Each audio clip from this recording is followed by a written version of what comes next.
à tous d'aller déjeuner donc à l'extérieur. Je voulais en profiter pour vous signaler que la journée est actuellement donc, filmée en live et diffusée sur le Facebook de l'association Prévention du suicide en Midi-Pyrénées. Donc vous pouvez partager et vous pourrez revisionner cette journée et les interventions, les différentes interventions. Voilà, je laisse à Rachid Descartes le soin de faire la présentation et la modération de cette table ronde. Merci à toutes et tous.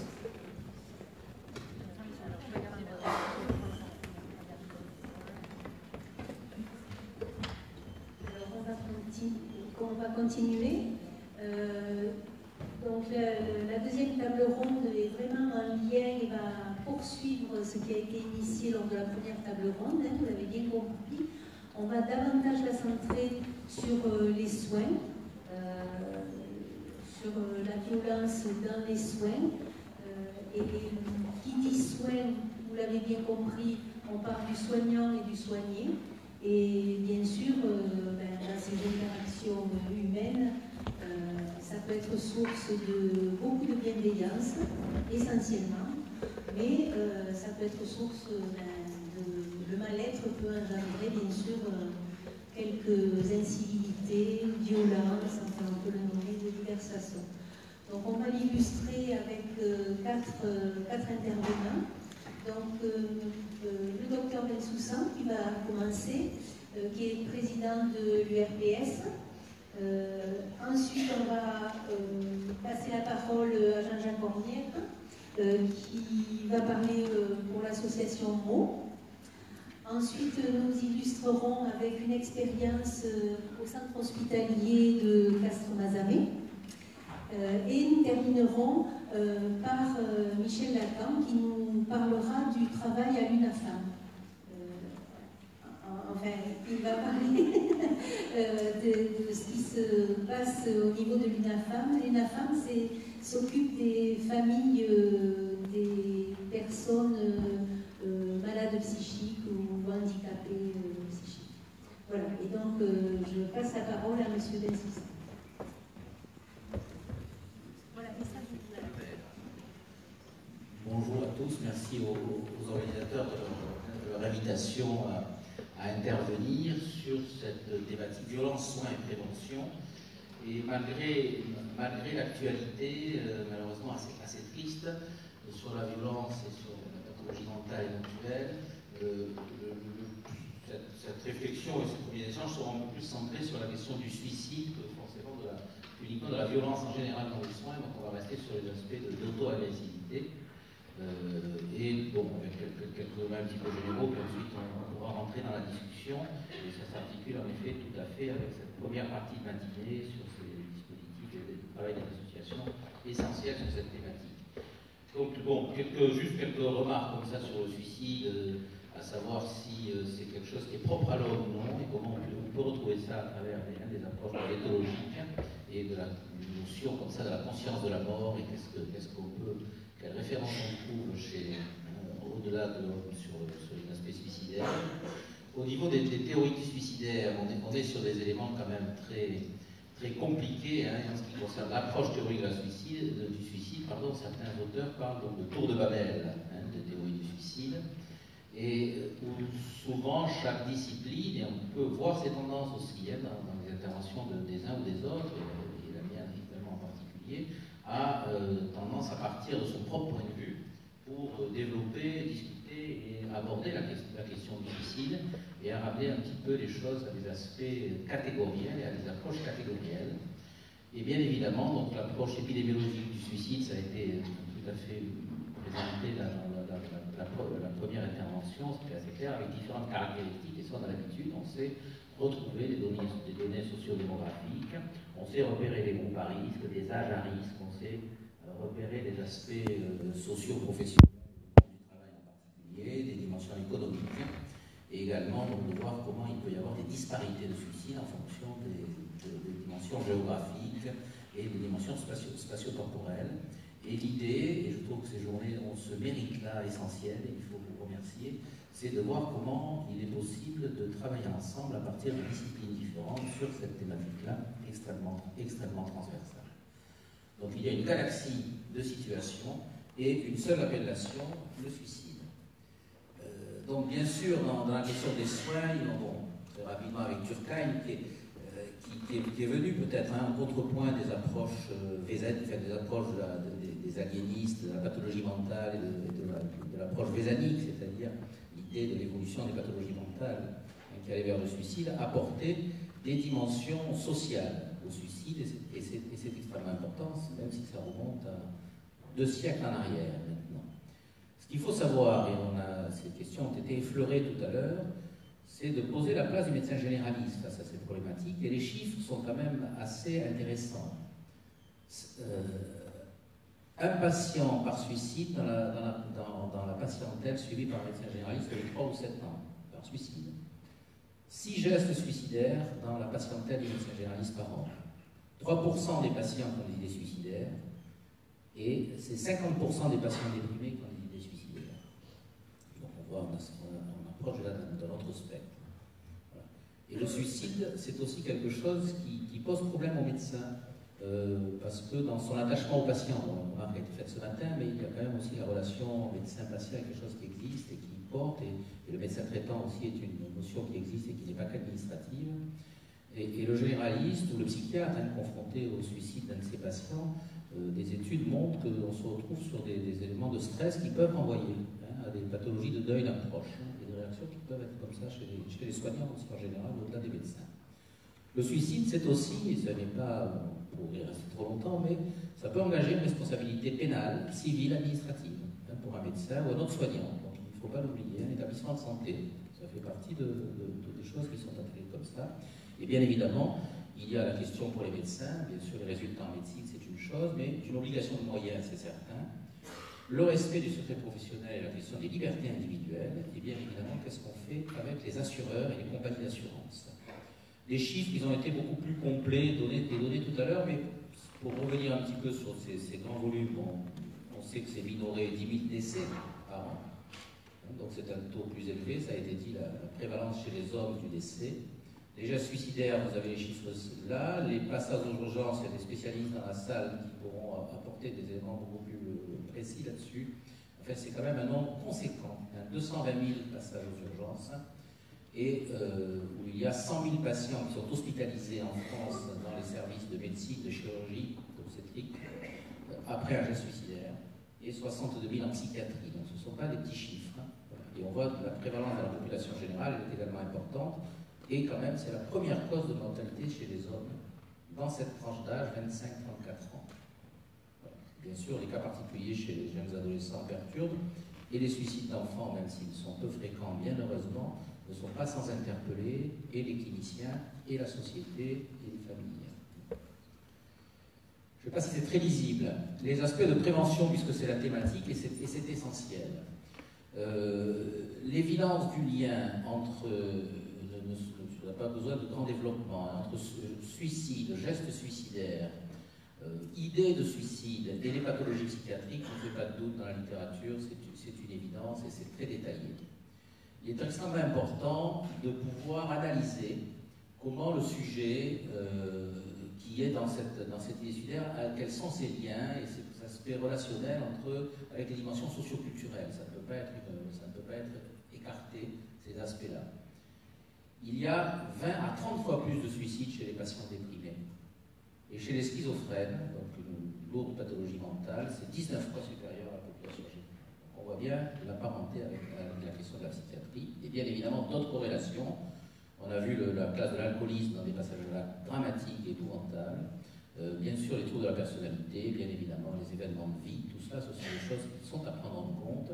Et avec l'immense question des récidives suicidaires, même s'il y a un plan national aujourd'hui autour d'un dispositif qui a été nommé tout à l'heure et développé, toutes les pistes sont importantes vu la gravité du sujet.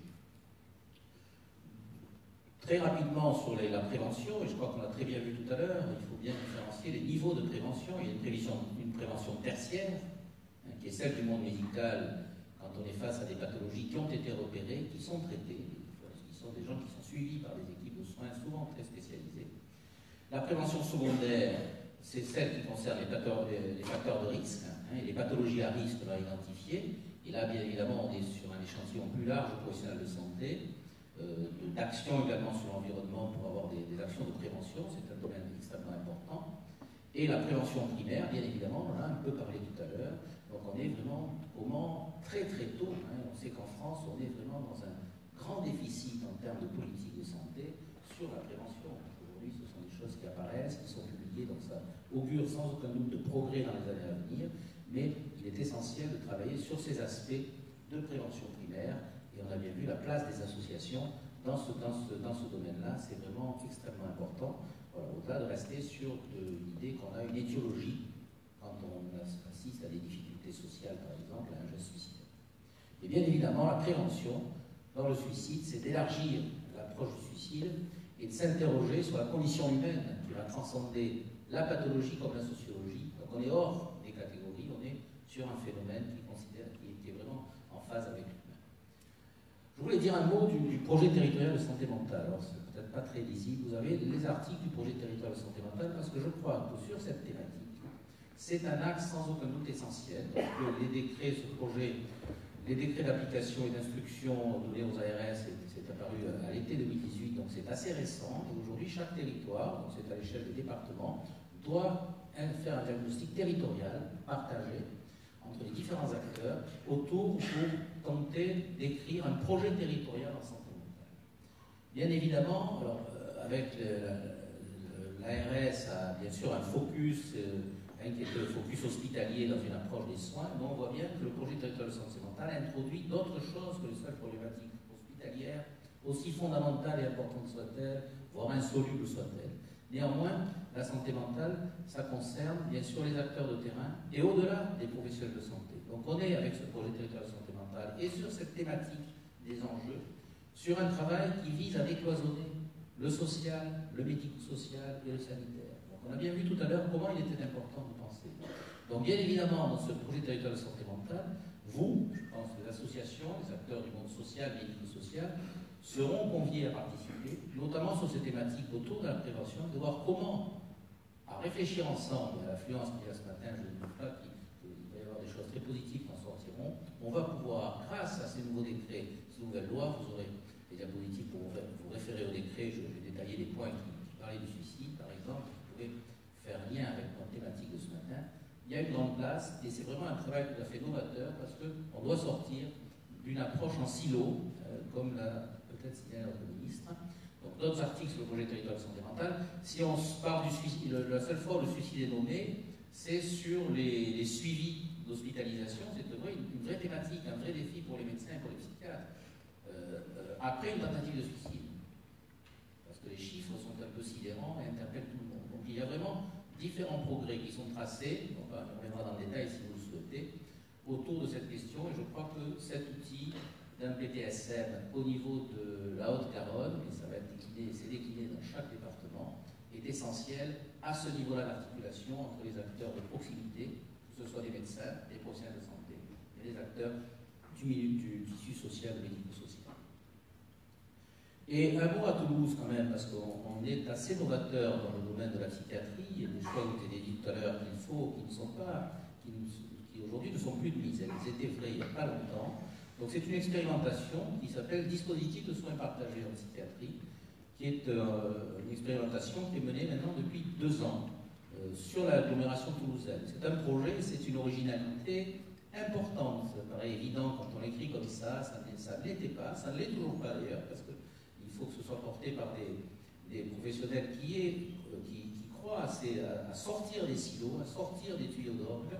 C'est le CHU, c'est l'hôpital marchand, le secteur de psychiatrie, la plupart des secteurs, et l'URPS, des praticiens, des médecins libéraux, qui ont porté ce projet, qui travaillent ensemble, en un même lieu, pour aider les médecins généralistes à prendre en charge leurs patients avec le modèle d'une prise en charge partagée dont on pourra discuter. Ça veut dire qu'on est en mesure aujourd'hui de rendre un avis psychiatrique, ça c'est les premières données, dans une dizaine de jours après la sollicitation par le médecin. Donc c'est un dispositif qui est purement sanitaire. Ça ne va pas régler tous les problèmes, apporter toutes les solutions. Néanmoins, le médecin généraliste de l'agglomération toulousaine sait que s'il nous appelle, il aura un rendez-vous pour son patient dans un délai qu'il aura déterminé. La moyenne, c'est une dizaine de jours. Ça n'est pas un lieu de suivi, on propose et on réfléchit, on évalue, dans une équipe pluriprofessionnelle, un parcours de soins. 22% exactement des patients qui arrivent au DSPP ont des idées suicidaires. Si bien sûr il y a un risque suicidaire qui est évalué, il va aux urgences, il ne vient pas au DSPP. Les idées suicidaires, on voit l'importance, c'est 22% des patients adressés par les médecins généralistes. Donc ça veut dire qu'aujourd'hui, on ne peut pas entendre qu'à Toulouse, il y a une difficulté d'accès à un avis psychiatrique. Il n'y a plus de difficulté d'accès à un avis psychiatrique à Toulouse aujourd'hui grâce à ce dispositif qui est en place. Je vous remercie.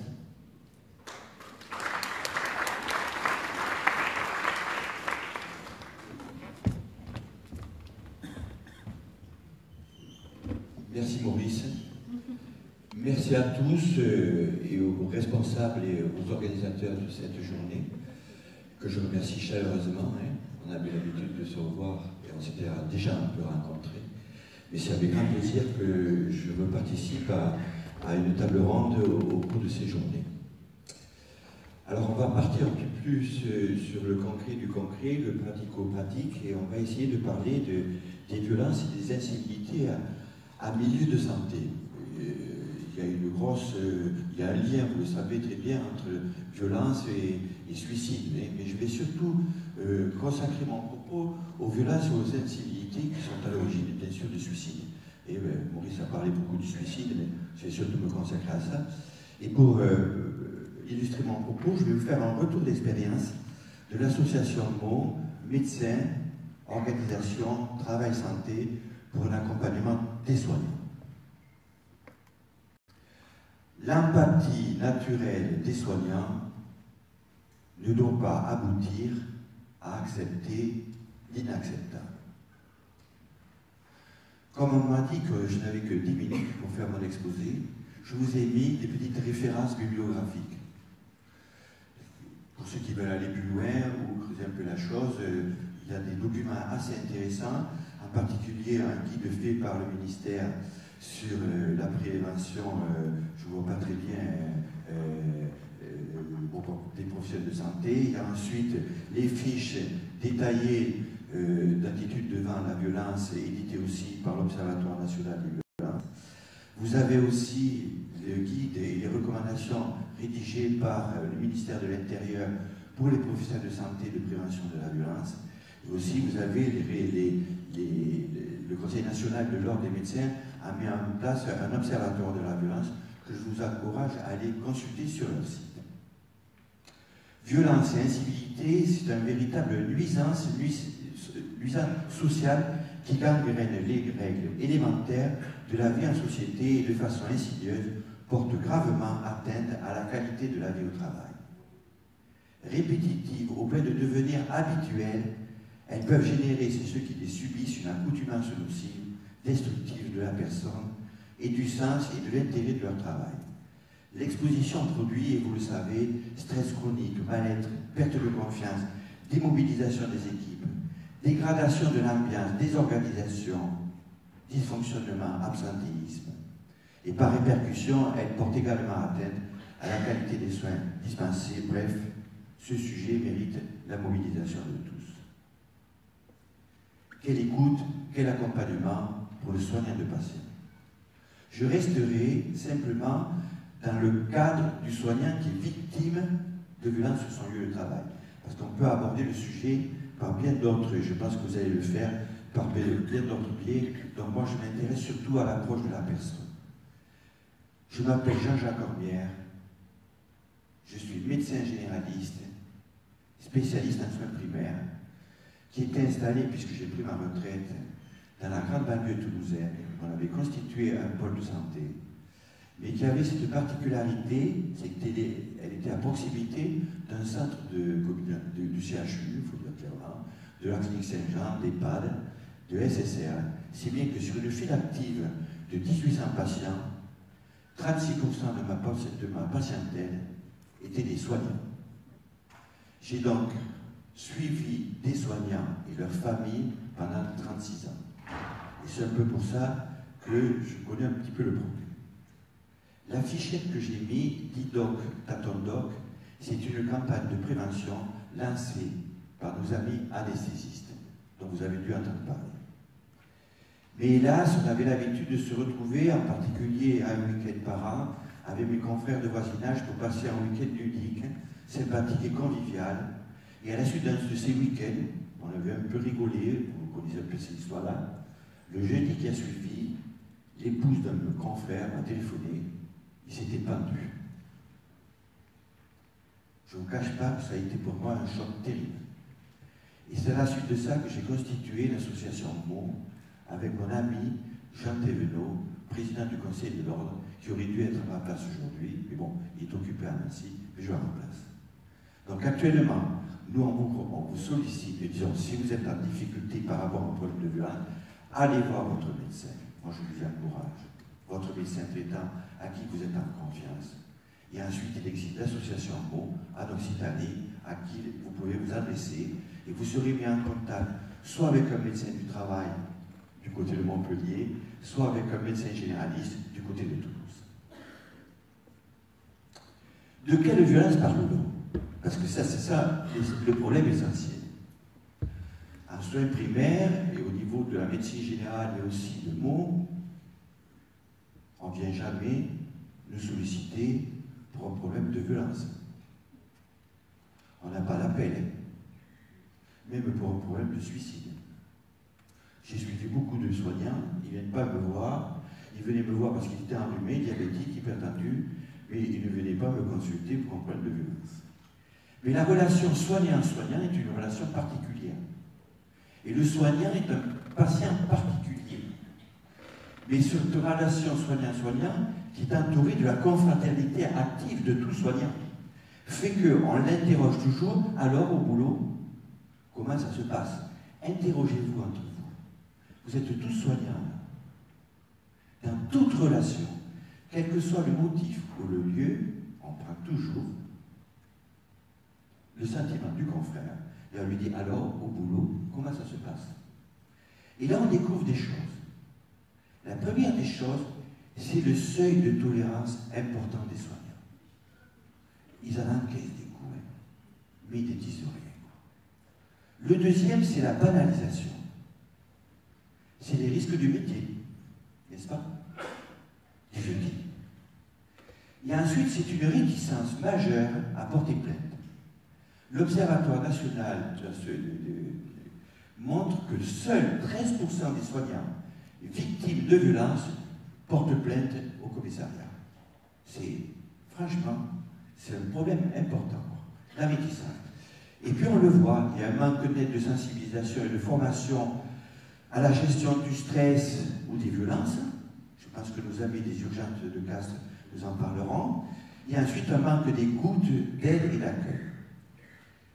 Et dans cette ambiance-là, tout ça cache souvent une détresse majeure.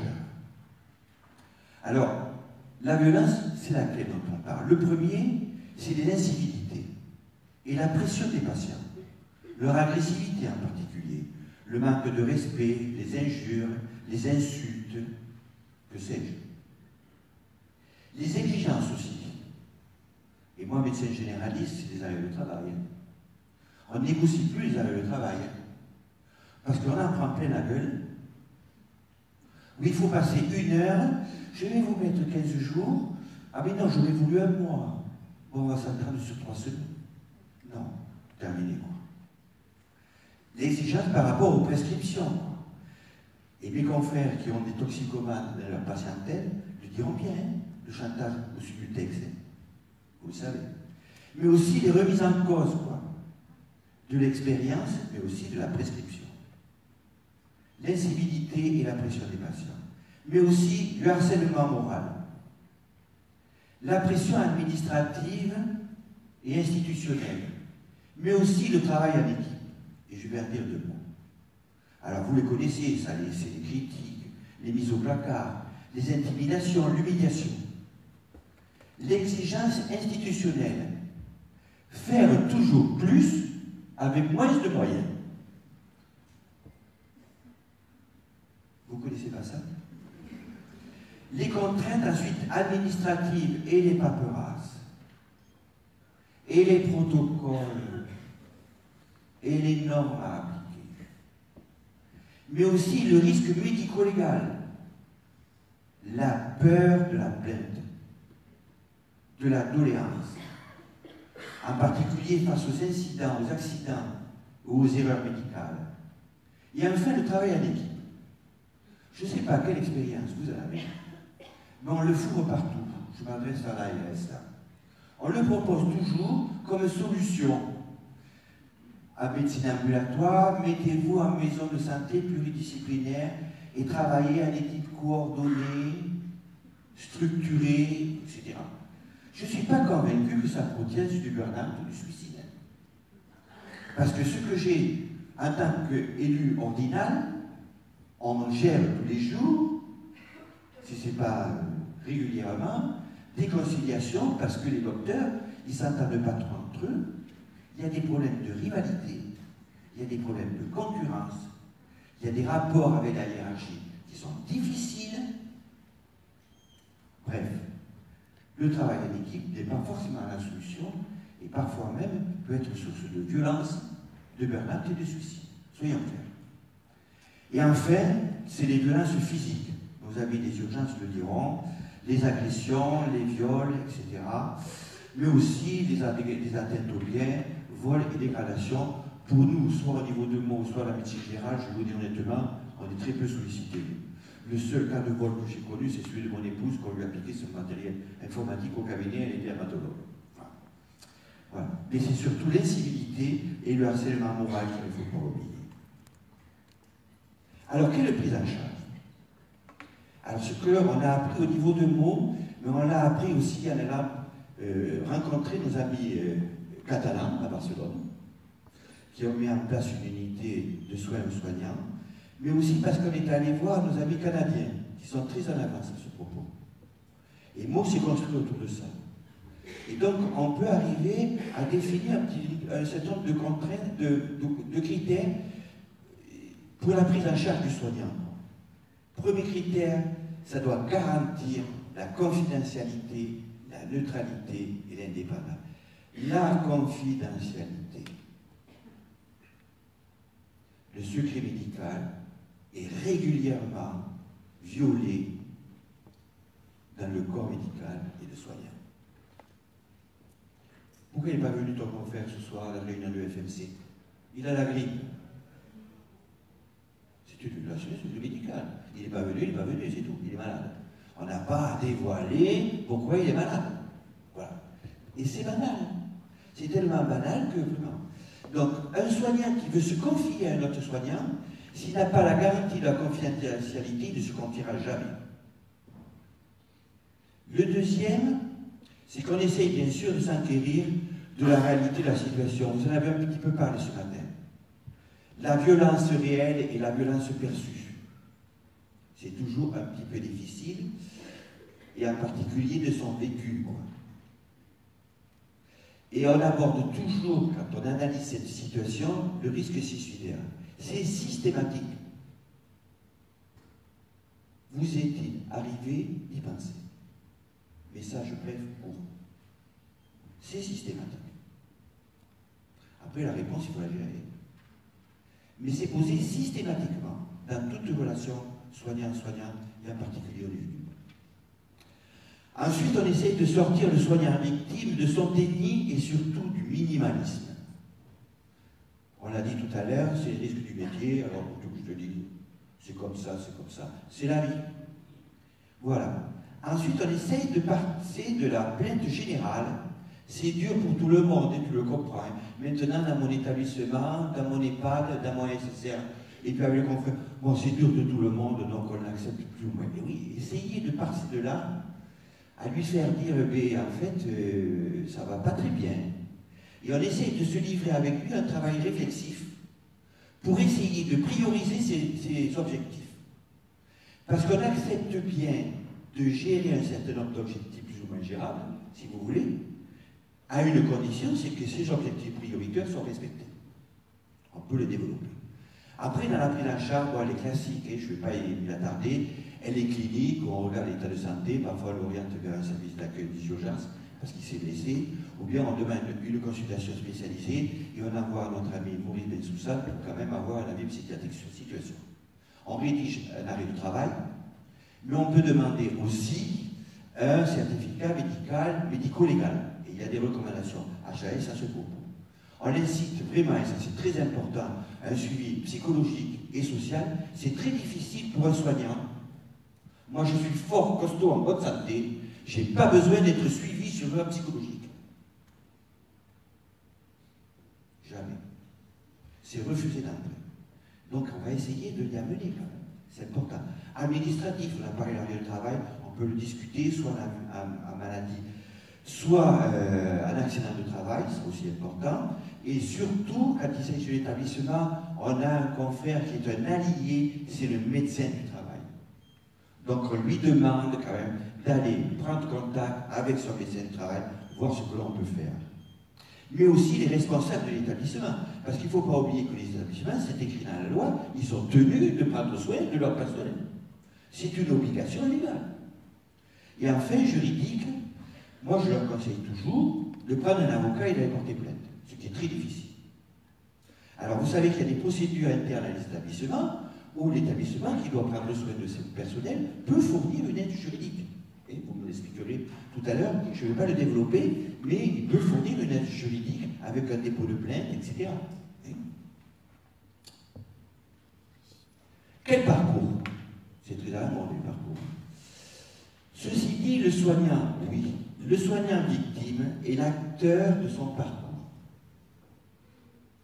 L'acteur de son parcours de santé, de soins, d'exercice et de vie. Les étapes essentielles de son parcours, sur le premier, c'est recueillir le maximum de renseignements, de témoignages et de preuves. C'est s'adresser à son employeur pour bénéficier de ses droits. C'est essentiel. Se rapprocher du médecin du travail, on l'a dit, prendre un avocat et porter plainte. Apprendre à se protéger aussi, et prendre soin de lui. Et enfin, accepter de soutenir et de se faire soutenir sur le plan psychologique et émotionnel. Dans ce parcours, dans une relation soignant-soignant, nous sommes tous solidaires. Et nous sommes tous soignants-accompagnants, qui à travers une écoute active et empathique, soutient, conseille, oriente, responsabilise, autonomise, et on essaye de faire de la souffrance du patient victime une opportunité de progrès pour nous, de projet. Et ce parcours, ça a été dit tout à l'heure, qui est un parcours de santé qui peut devenir un parcours du combattant, amenant le soignant victime à se réorienter, se reconvertir ou quitter sa cause, entretenant ainsi une certaine omerta. Bref, pour finir, demander de l'aide, c'est fort.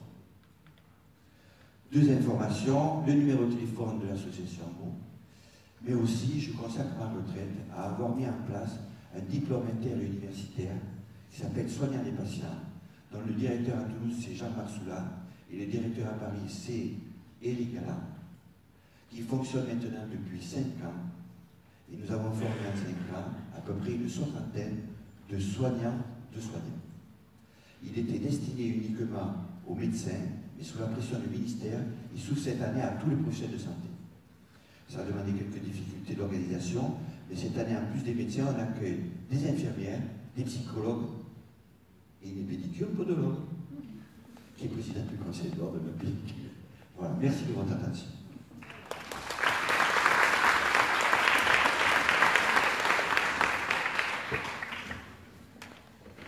Merci beaucoup pour cette intervention, on est très sensibilisés. Ce que je vais vous présenter, moi, ça va être plutôt la partie risque suicidaire soigné, en fait. Mais notre projet pour cette année, c'est justement de mettre en place quelque chose sur notre hôpital pour le soignant, parce que rapidement, ça va être retrouvé. Voilà, c'est une évidence lors de nos formations.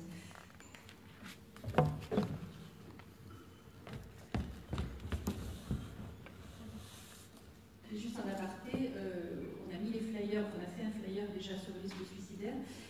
Et le petit flyer de mots, nous l'avons mis avec la fiche de salaire de ce mois-ci.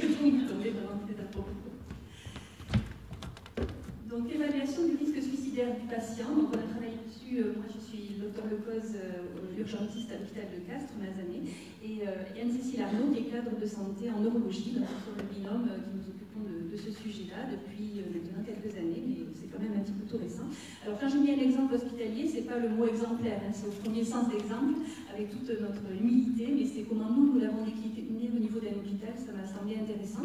Nous venons ici depuis quelques années, nous voyons des militaires parler, nous voyons des gens du commerce, et on s'est dit, mais on est des soignants, et pourquoi qu'on n'y est pas? En fait, on a vraiment quelque chose à faire au niveau de notre hôpital, il nous a semblé.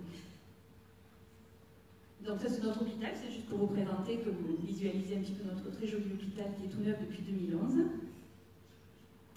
Donc juste très rapidement, MCO c'est médecine, chirurgie, obstétrique. Notre hôpital en fait ne comprend pas de psychiatrie en fait, il n'y a pas de service de psychiatrie. Par contre nous avons à côté de nous à 50 mètres l'UPC qui est une structure psychiatrique qui dépend de la VOR mais qui est à 50 mètres. On a au niveau des urgences en fait des infirmiers psychiatriques qui sont là 24 heures sur 24, qui nous aident bien. Donc, on a 6 postes qui permettent d'avoir une réponse 24 heures sur 24. Et un psychiatre donc, qui dépend de la VOR, qui est d'astreinte et qui répond aussi, puisqu'en fait parmi les urgences arrivent des patients avec des tentatives d'autolyse, avec des problèmes dépressifs, des idées suicidaires. Le cahier des charges, en fait, comment on est rentré là-dedans finalement, toutes les deux. Donc il y a eu un plan national d'action contre le suicide 2011-2014, une mesure de gestion des risques de santé publique avec une certification. Les hôpitaux, vous savez, sont certifiés. Et il y avait un critère 19C, où on n'était pas parfait, loin de là. On nous a demandé d'optimiser les évaluations et surtout la traçabilité qui était non homogène et pas toujours retrouvée dans les dossiers, en sachant que voilà, par exemple en chirurgie, ils considèrent qu'ils n'ont aucun patient psychiatrique ou qu'il y ait des problèmes de morale. Alors bien sûr, il y avait quelques psychologues pour l'oncologie, pour les soins palliatifs, pour la neurologie, mais c'est vrai qu'il y avait des services, notamment la chirurgie et peut-être même au niveau des urgences, des défects de ce côté-là. C'était un thème qui était finalement pas envisagé, le patient n'était pas vu de façon holistique et globale, il nous a semblé. Donc le binôme référent, je vous en ai parlé, c'est toutes les deux. Le fruit de nos réflexions, la première chose qu'on s'est dit, le côté oui-non, ça ne nous plaisait pas, peut-être parce qu'on est des filles, j'en sais rien, mais le gris foncé et le gris clair, ça nous plaisait bien. De parler d'un patient tout de suite en mettant sur un dossier, oui, il y a un risque suicidaire, ou non, il n'y a pas de risque suicidaire, ça nous paraissait absurde. Voilà. Donc on voulait vraiment quelque chose de plus affiné que ça.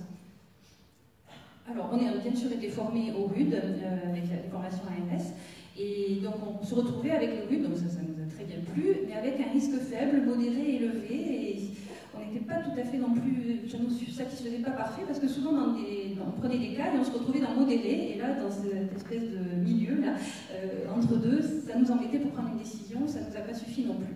Voilà, on était un petit peu confrontés à ça.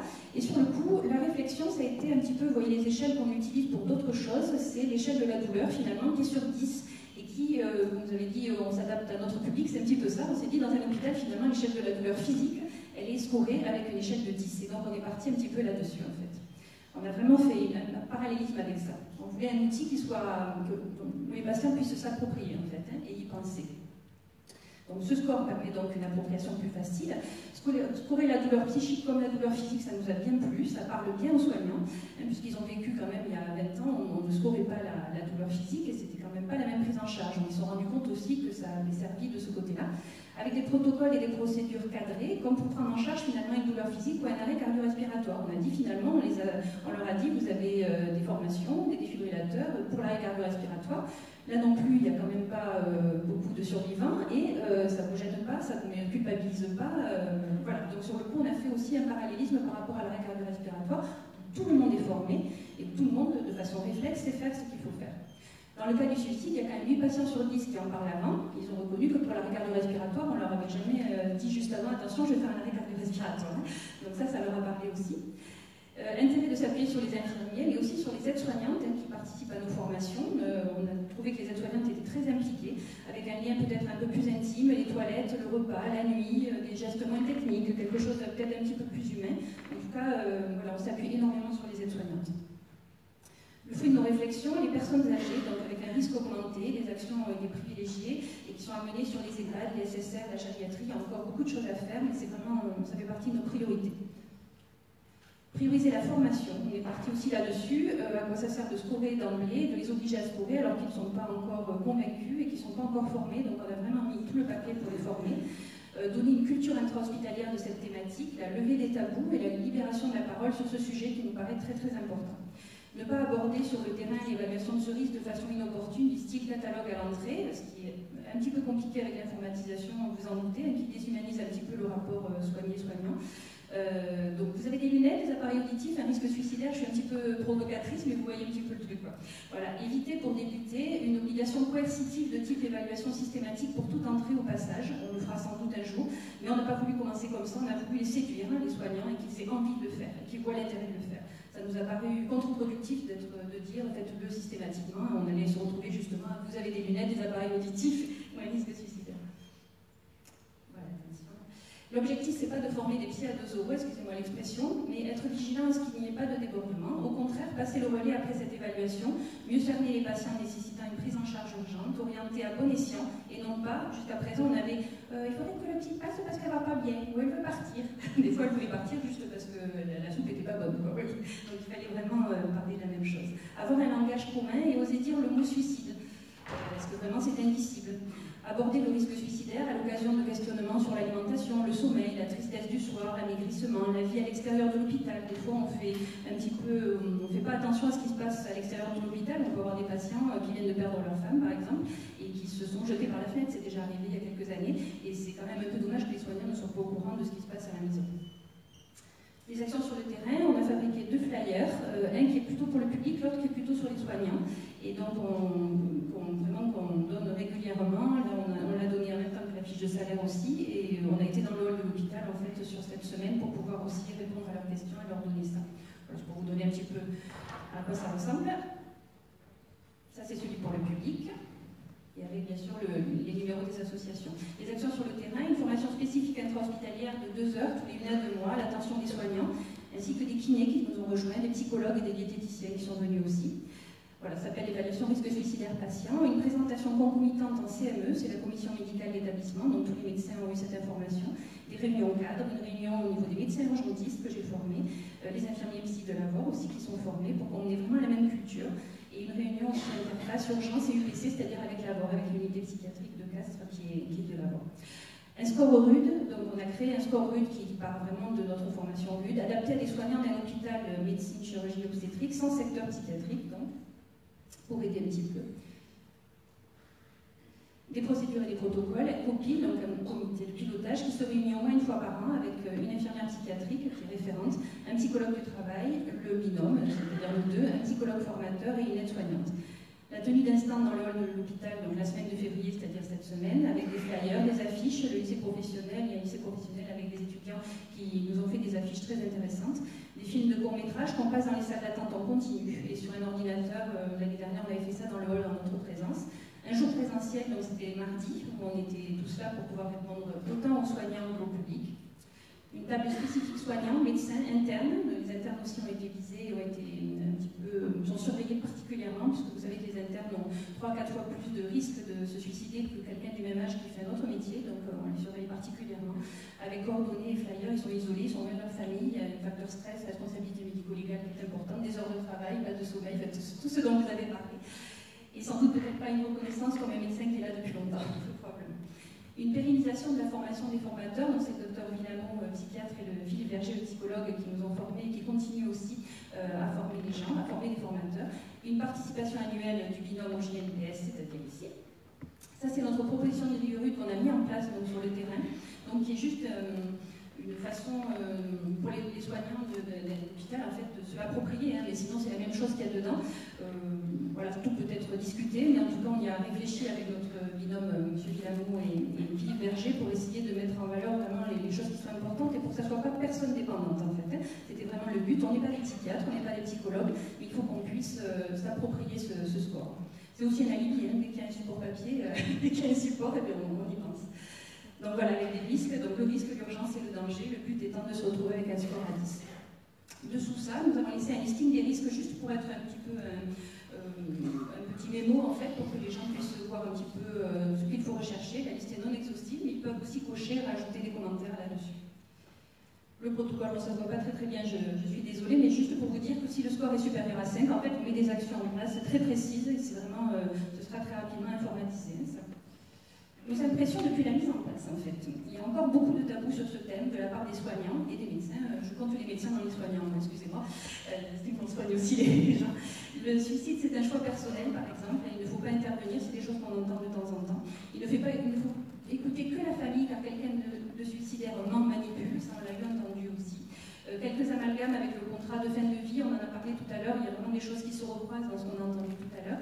Les LAT, c'est-à-dire les limitations ou les arrêts des thérapeutiques. Le suicide assisté, enfin c'est des choses, dès qu'on fait une formation avec les soignants, il y a souvent quand même ces questions-là qui reviennent. Donc beaucoup d'échanges à ce sujet lors des formations, et je dis merci au GEF de Montpellier aussi, qui a fait l'année dernière en soirée une information là-dessus. En fait, il y avait et avec suicide et suicide assisté, il y a vraiment des choses très intéressantes là-dessus pour bien faire la différence. Donc ça nous a donné quelques éléments de réponse parce qu'on était un petit peu en difficulté des fois les premières fois. C'est chronophage, ce que disent les soignants, il n'y a pas de T2A, une tarification à l'activité, donc problème de ressources humaines, toujours un peu les mêmes choses qui reviennent. À la fois, leurs soignantes sont mises en valeur quand elles font ça.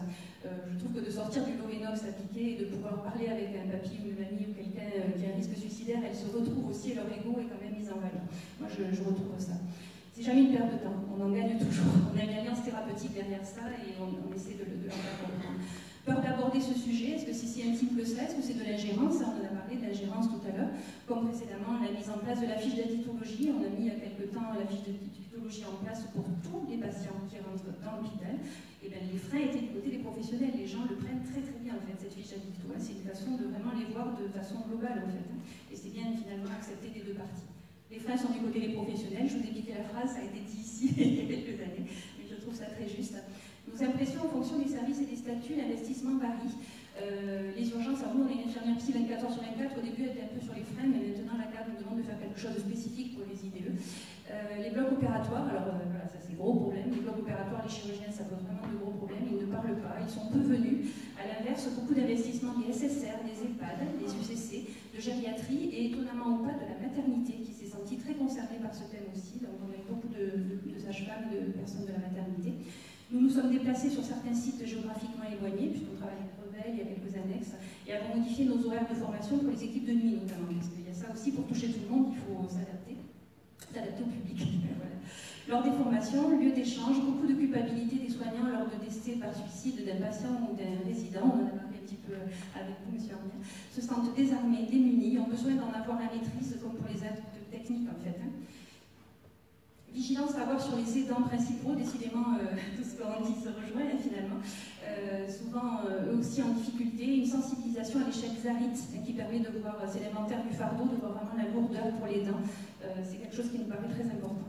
Nécessité de faire un projet équivalent bien construit pour le risque suicidaire soignant, donc on est dessus, là on va voir la psychologie du travail, essayer de construire quelque chose avec sans doute des sentinelles et un projet un petit peu façon canadienne. On essaie de réfléchir à ça, on commencera peut-être un peu tout petit, le but étant que ça fasse tache d'huile et qu'on puisse avoir vraiment une réponse, ça nous paraît essentiel et notre rencontre avec les soignants lors des formations l'a vraiment mis en exergue.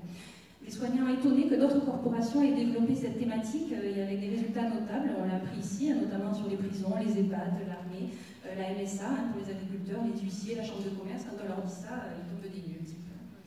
Les soignants n'avaient pas toujours conscience que parfois le monde hospitalier se mettait autour d'une table pour choisir une prise en charge d'une pathologie organique, une chimio, je prends un exemple un peu provocateur, mais une chimio, alors que l'urgence était psychique et que sous les apparences somatiques, on était parfois piégés.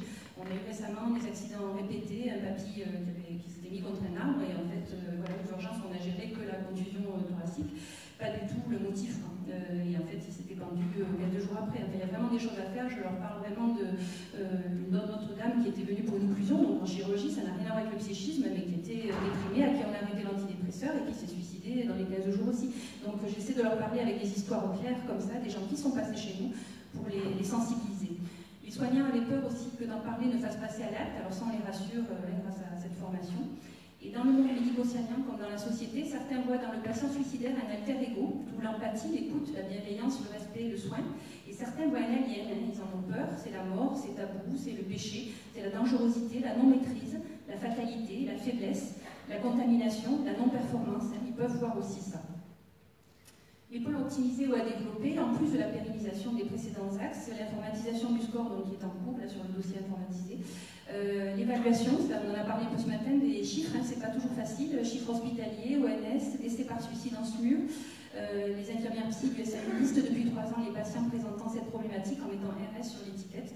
Le nombre des formés au total total au niveau de l'hôpital, c'est 216, mais on continue, donc c'est régulier tous les 2 mois. Et on va sans doute l'ouvrir aussi aux techniciens. On s'est rendu compte que dans un hôpital, il n'y avait pas que des soignants. Et on s'est rendu compte qu'il allait falloir l'ouvrir aussi à tous ceux qui sont dans un hôpital, du labo, voilà, il n'y a pas que des soignants dans un hôpital. Le score spécifique pédiatrique, voilà, ça fait des grands entre là-dedans, on est sur quelque chose de tentaculaire. Pour les non-communicants, ça nous paraît très important de se pencher sur cette question-là. L'utilisation plus fréquente de la fiche d'épuisement des aidants. Et donc ce projet qu'on appelait projet REO a développé pour les soignants et autres hospitaliers avec la notion de sentinelle en fait. La santé selon l'OMS, c'est juste un petit rappel, la santé c'est un état de complet bien-être physique, mental et social, il ne faut pas l'oublier, ne consiste pas seulement en une absence de maladie ou d'infirmité, ça nous a paru important de le signaler là. Et si dans toutes les sphères de la société nous développons une vision commune, que nous levons les tabous, les freins, nous arriverons tous ensemble à relever ce défi collectif. Le suicide c'est l'affaire de tous, on l'a bien compris. Merci de votre attention. Parler c'est être sauvé, ne pas en parler c'est mourir.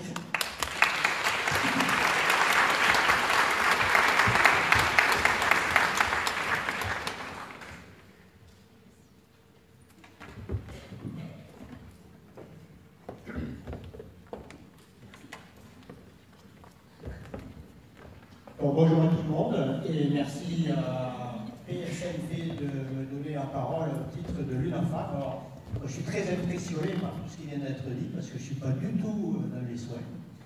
Je suis vraiment un bénévole d'une association dont le métier était de faire du travail en forêt. Vous voyez, j'étais forestier. Je n'étais pas du tout dans le soin. Bon, c'est parce que j'ai adhéré à l'UNAFAM que je me suis intéressé à un certain nombre de choses. Et là, contrairement à ce que vous avez dit à un moment, je ne suis pas là pour parler de l'UNAFAM, mais le cahier des charges qui m'a été donné était d'apporter, ce qui est écrit sur le diapo, l'œil de l'usager, ou la parole de l'usager, à travers ces mots, violence, soins et prévention.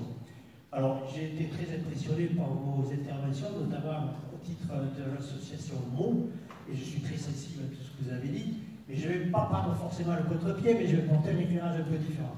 Voilà. Donc, ensuite, dans la violence, j'ai essayé de trouver une définition, mais il y en a beaucoup de définitions.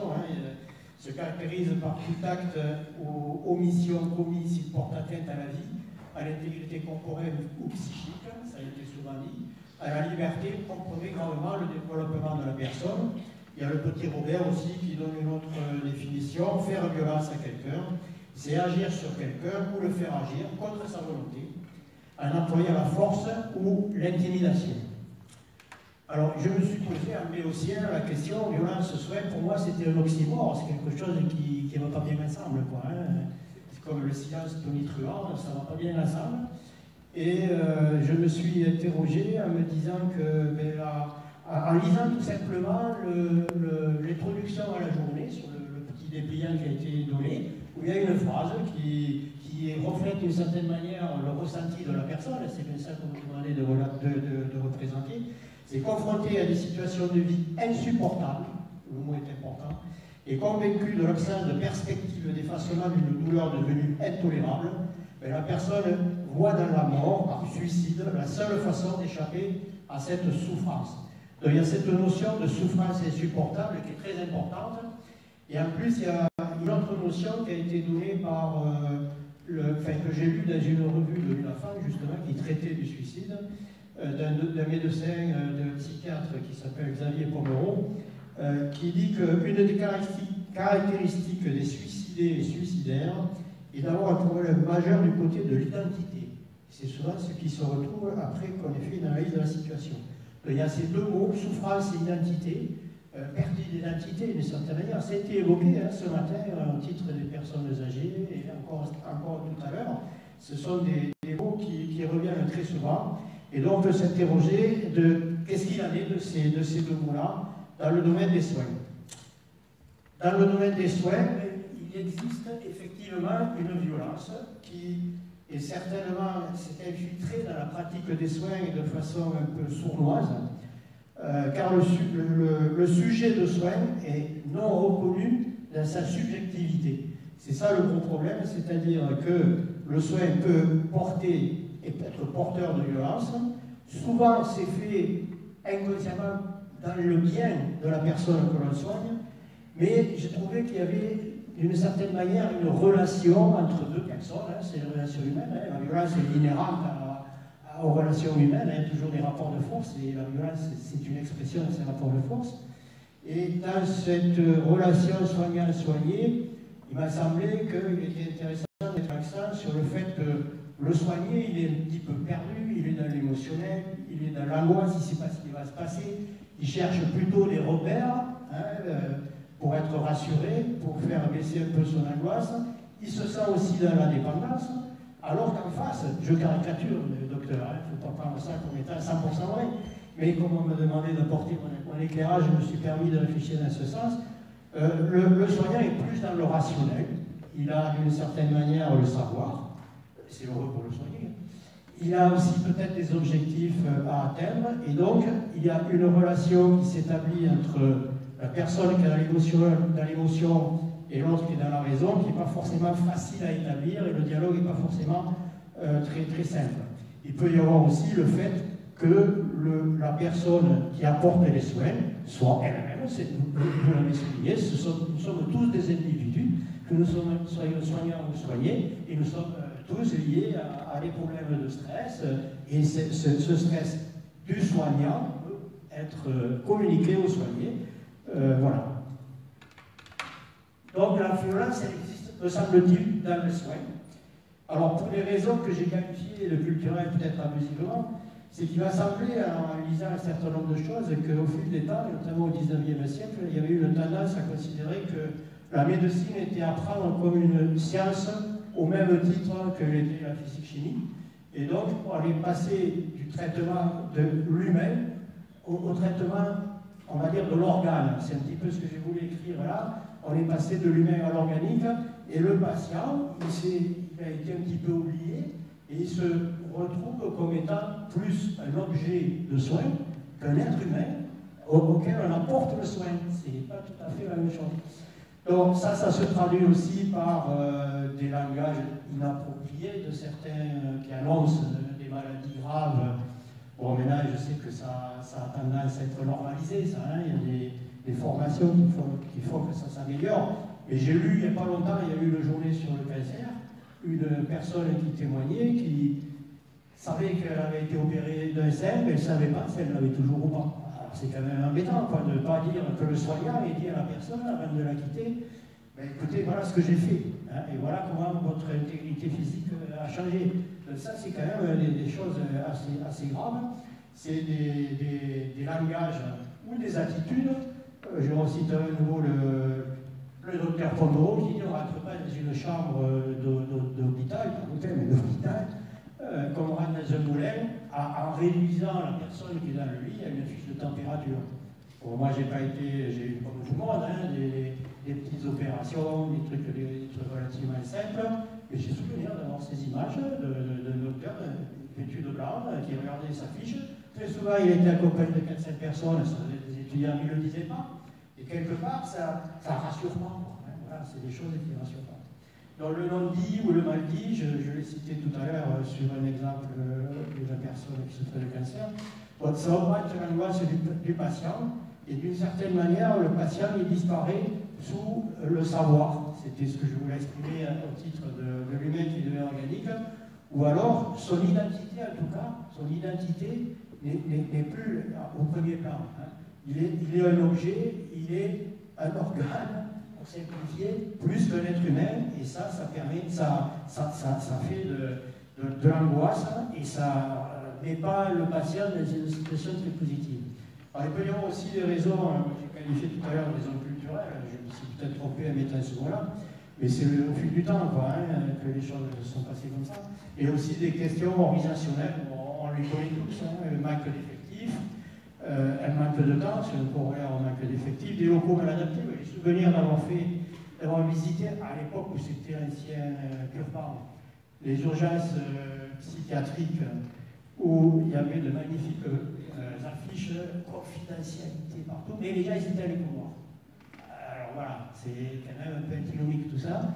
Donc des formations améliorées, je pense que tout le monde en a parlé, et puis éventuellement aussi une mauvaise organisation, notamment quand les services changent, il y a beaucoup de choses qui se passent à ce moment-là. Alors, ce qui devrait être le rôle ou la relation soignant-soigné, je l'ai mis en bas, le soignant, il devrait être plus dans le prendre soin, hein, pour revenir à la considération de la personne que l'on soigne, plutôt que de faire des soins. Et le soigné, lui, il a besoin d'aide, il a un moment de perte d'autonomie, il est dépendant, il cherche des repères, et tous les comportements que j'ai indiqués ici, qui évidemment ne sont pas systématiques, mais qu'on peut relever de temps en temps, sont des comportements violents à l'égard des patients, le détachement, l'ignorance de l'autre. Ça touche tout à fait l'identité de l'autre. Et tout à l'heure, il a été question de malades psychiques pour lesquels effectivement l'identité est souvent perdue et ces gens-là sont très dépressifs, ils sont encore plus vulnérables au risque suicidaire.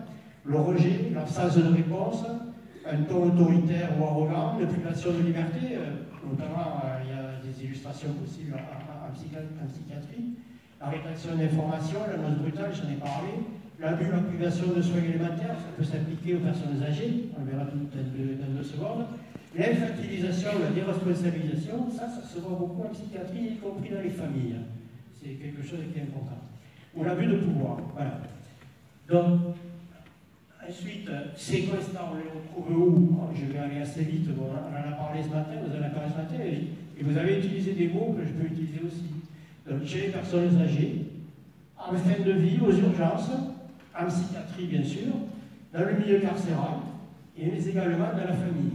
Alors, sur les personnes âgées, ça se passe dans les EHPAD, dans les soins de longue durée, où les personnes, ça a été dit ce matin, peuvent être victimes de violences physiques, mais surtout psychiques, de non-respect de la dignité des personnes par manque de soins, ou au contraire abus de traitement médicamenteux, par négligence, alors soit que le personnel est peu formé, ça a été un petit peu dit, soit qu'il est peu motivé, soit que l'institution a dit qu'il ne faut pas attendre plus de tant de minutes par personne pour les changer ou autre.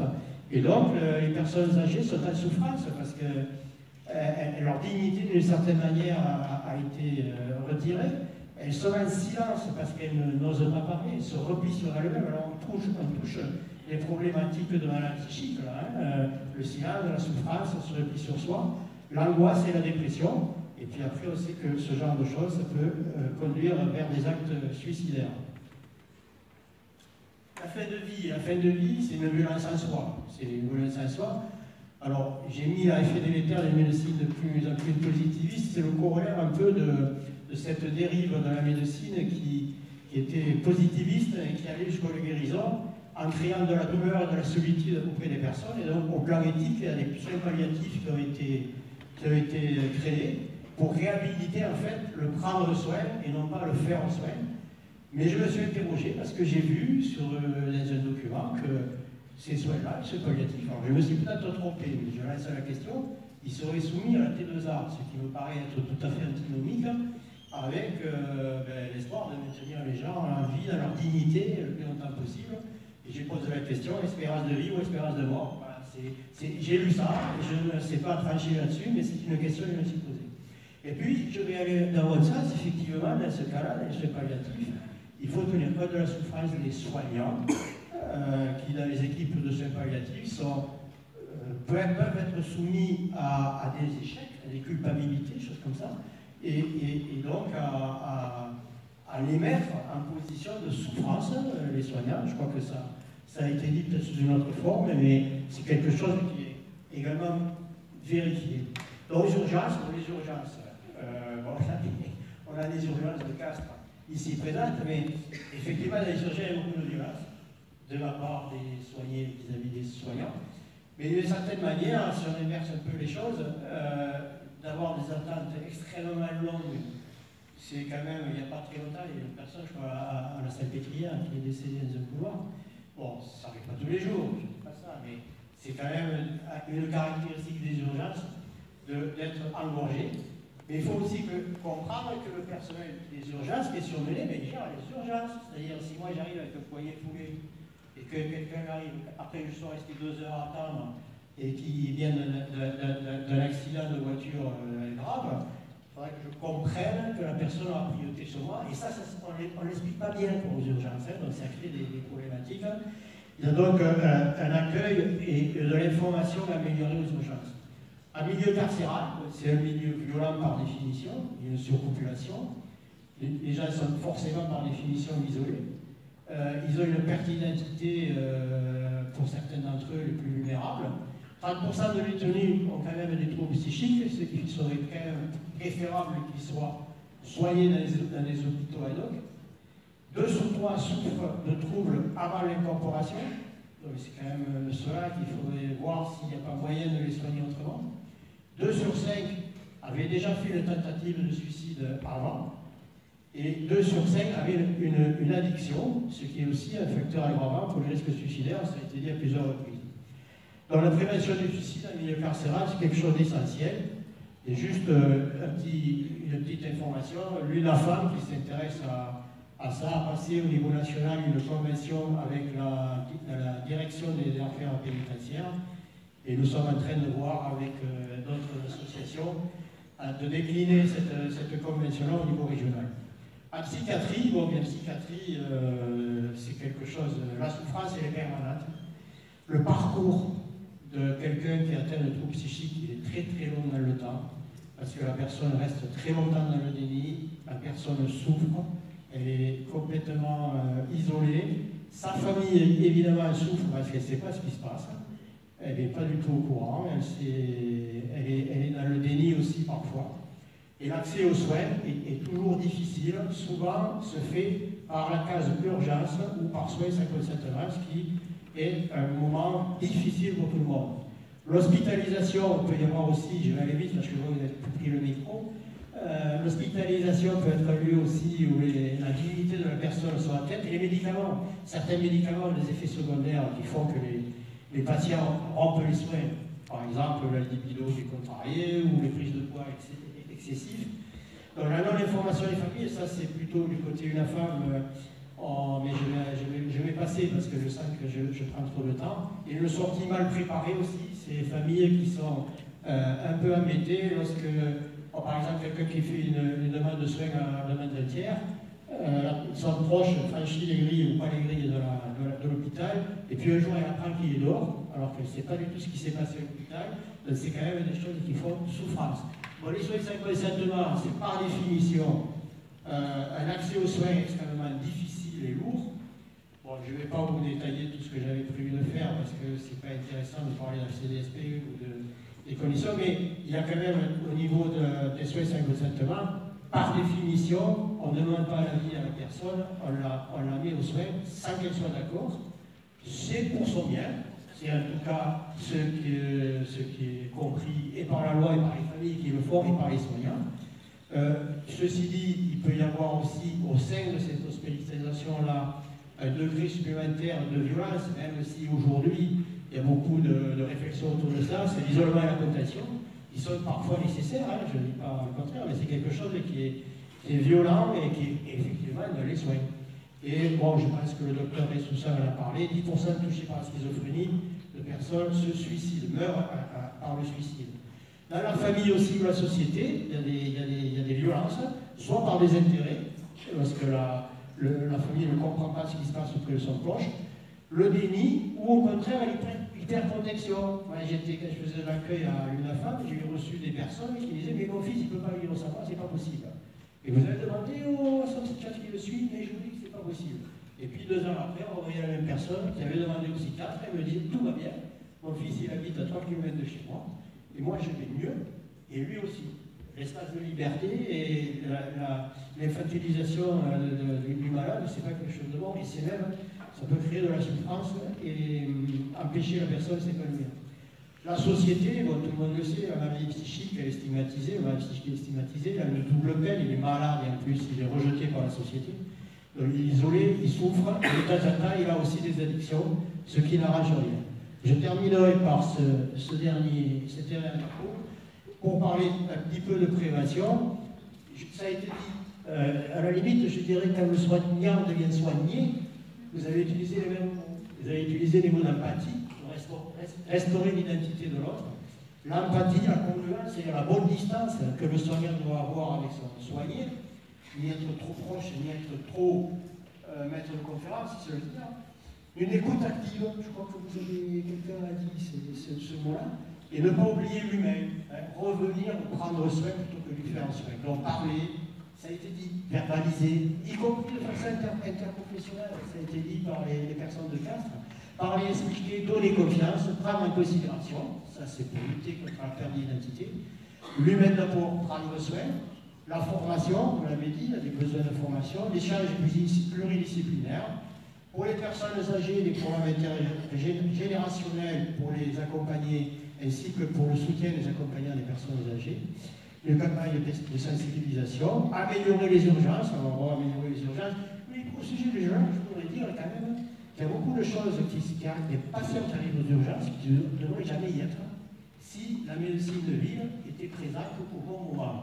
Si je prends le cas de la psychiatrie, les CMP ferment à 18h30. Tout à l'heure, on a dit que l'angoisse, elle arrivait en fin de journée ou le week-end. Voilà. Ces gens-là, ils ne devraient pas être en urgence, dans les urgences, si en amont, là, je peux citer des exemples. Mais bon, faire tomber l'angoisse et puis augmenter les effectifs, bon, ça, c'est un leitmotiv plutôt de l'ARS qui va savoir.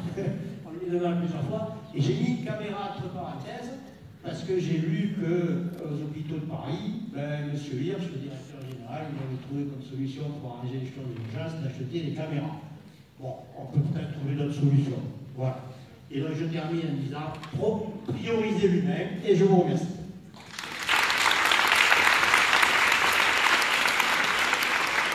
Merci beaucoup.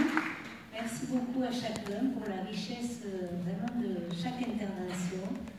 C'était très intéressant. Et je crois qu'effectivement, priorisant l'humain, c'est une bonne terminaison, on va dire, en conclusion.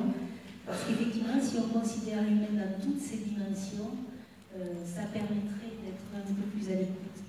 Et là, je parle à la fois du soignant et du soigné, bien sûr. Voilà, et je pense que vous avez des questions prégnantes sur ces sujets-là.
Des médecins libéraux, pas de professionnels de santé libéraux, les choses avancent avec des organisations qui sont en train de se profiler et qui sont au début, que sont les communautés professionnelles territoriales de santé. Et là, on reste dans des situations qui sont individuelles. Les professionnels de santé ne peuvent pas travailler, bien sûr, de manière isolée. Et quand un professionnel de santé, qu'il soit kiné, infirmier, libéral ou salarié, ça n'a aucune importance. Les salariés ont l'impression d'être un peu plus entourés, un peu dans la solitude d'un cabinet libéral, mais donc des choses existent. Donc un parcours de soins existe dans le pays, c'est 2005, avec la notion d'un médecin traitant qui doit être en référence. Alors en principe, chaque citoyen doit avoir un médecin traitant, c'est une des priorités pour les CPTS en voie de constitution que chacun puisse avoir accès à un médecin traitant.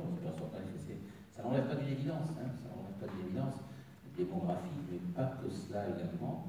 Voilà, à partir de là, les parcours de soins sont tracés, sont organisés. Donc c'est vrai que face à des situations à risque, il faut pouvoir solliciter, peut-être en première intention, un médecin de premier recours, qui est le médecin généraliste, et qui, encore une fois, ça n'est pas partout, mais sur Toulouse, je l'ai redit tout à l'heure, et peut-être c'était pas assez clair, hein, il y a des organisations qui existent, hein, qui ne sont pas partout sur le pays, mais à Toulouse ça existe. Donc les organisations sont là, et en s'adressant à ce médecin généraliste, on a la possibilité, si c'est pertinent, d'avoir un avis spécialisé, si c'est pertinent. Et bien sûr, voilà, c'est une gradation des soins, c'est une organisation, ça ne veut pas dire qu'il y a des exclusions avec ça, il n'y a pas d'exclusion. Il n'y a pas d'exclusion. Donc on doit pouvoir faire ce type de lien avec la personne qui se confie, et sans aucun doute l'intimité d'un soin, un infirmier, kiné, podologue, n'importe quelle pratique, l'intimité d'un soin ou d'une autre situation d'intimité ou des choses aussi importantes que des idées comme ça auto-agressives apparaissent. On nécessite d'aller voir plus loin, bien sûr, et de s'entourer, si possible, de l'aide de professionnels, donc de faire appel à ce qu'on peut avoir à disposition, donc de bien connaître les organisations qui sont là. Donc il y a sûrement un déficit d'information, il faut pouvoir le dire.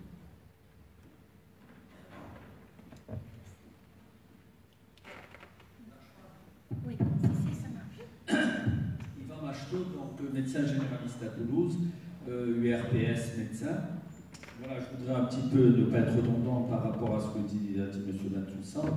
Il existe, pour répondre à la personne qui est kinésithérapeute libérale, des outils, et le médecin traitant est le pivot donc, de cette utilisation, à savoir l'existence du dispositif de soins partagés qui permet au médecin traitant, qui est confronté, comme vous l'avez cité dans les statistiques, à plus de 7 personnes sur 10 qui viennent parler de leur suicide au cabinet.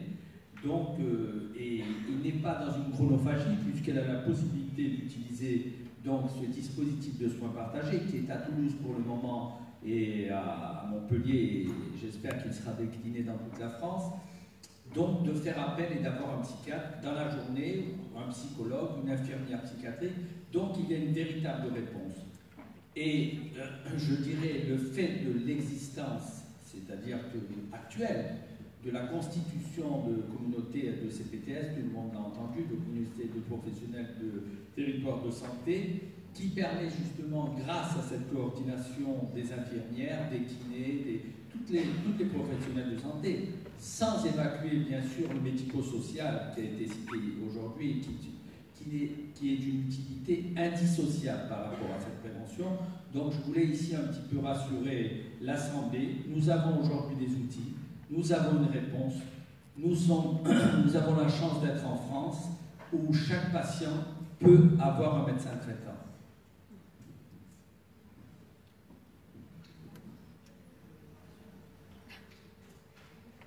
On va prendre une question juste et après, je suis désolée, mais il faudra que nous arrêtions. Alors, les personnes qui souhaiteraient intervenir ou poser une question, vous pourrez le faire cet après-midi. Nous y répondrons. Merci.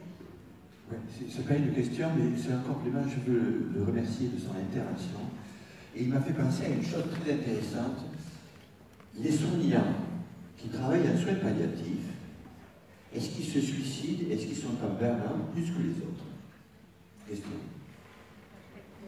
Alors, je vais vous laisser.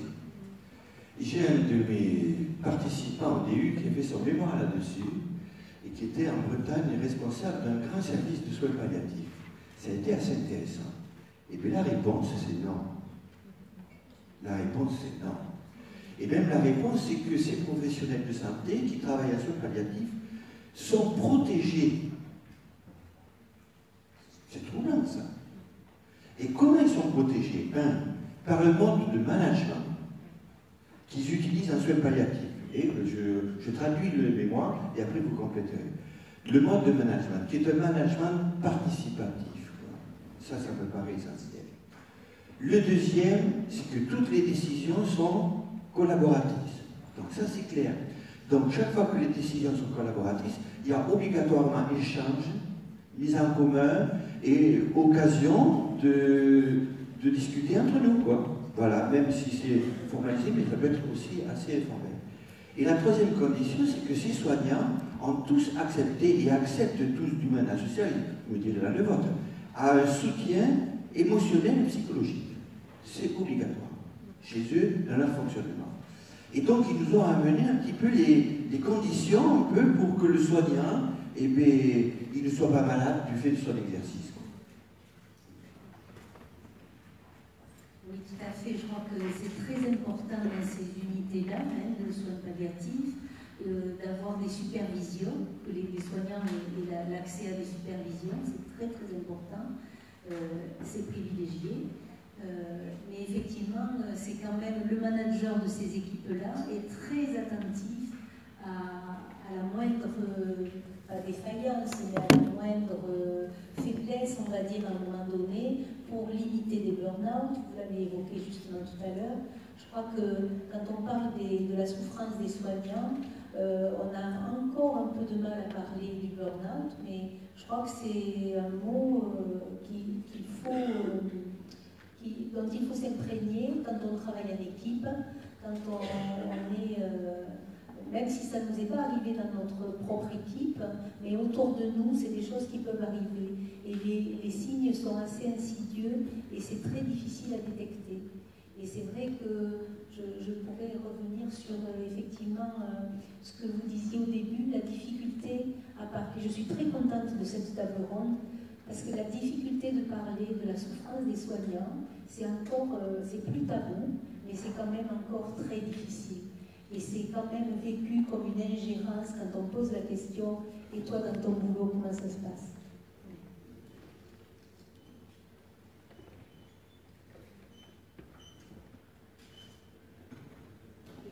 Alors, il faut qu'on fasse la clôture de cette matinée.